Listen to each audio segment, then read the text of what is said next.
Ideas like free speech are complex. That's why they often end up before the Supreme Court. I wouldn't expect high school age kids to understand these debates, but some do. I have a nonprofit called Stossel in the Classroom. We offer teachers free copies of my TV videos that explain free markets and the ideas that America's founders had, ideas that gave us limited government and prosperity.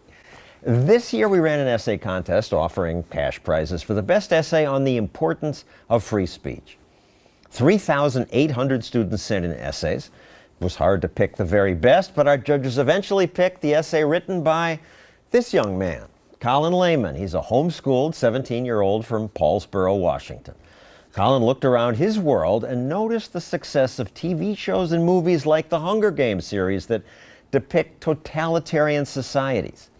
In these movies, he said, one thing remains constant, and I'm now reading from Colin's essay, though I shortened it a bit and added graphics. What remains constant is absence of free speech. We seem to know instinctively that if any society is to become totalitarian, free speech has to go. It should be profoundly unsettling, therefore, that every day free speech protections in America grow weaker. The American experience with free speech has always been rocky. 12 years after America began, Congress passed the first Sedition Act, allowing government to prosecute false statements criticizing government. The act expired, but during World War I, Congress passed another Sedition Act. It banned disloyal, profane, scurrilous, or abusive language towards government. The act was ruled constitutional, but it was repealed a year later, after more than 1,000 Americans had been prosecuted.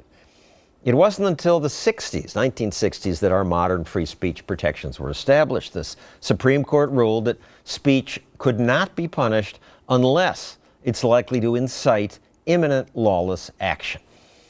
You'd think this settled the issue, but as recently as 2006, former Speaker of the House Newt Gingrich advocated curbing free speech to fight terrorism, including restricting capacity to the internet. It's not only Newt who's happy to censor the internet.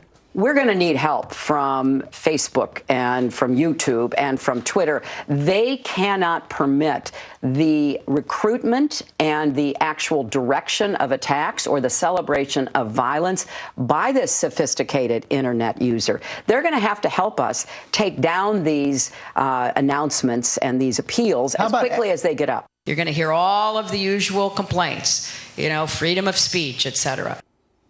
Freedom of speech, etc., like it's this annoying, unimportant thing.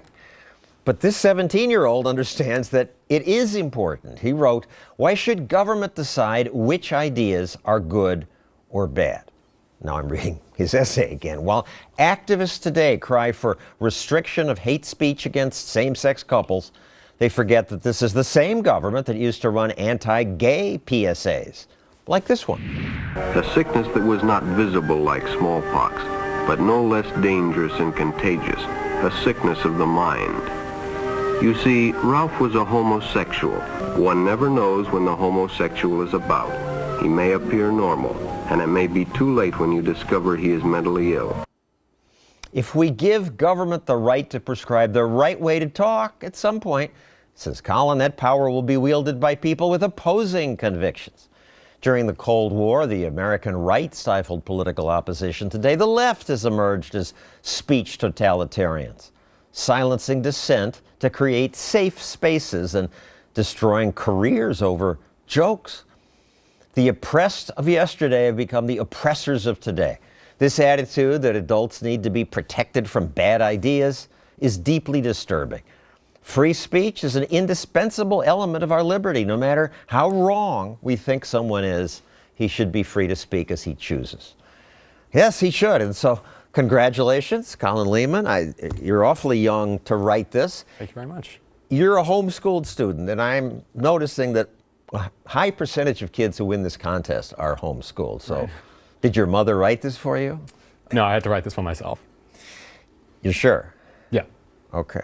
And do your friends think about issues like this, free speech? There's definitely a spectrum. I have some friends who are, really concerned about politics and really concerned about free speech in particular. But I definitely also do have a lot of friends who, don't really think about it. And second prize goes to Alex Diamond from Duxbury, Massachusetts. You get $1,000. Congratulations. She's a public school student.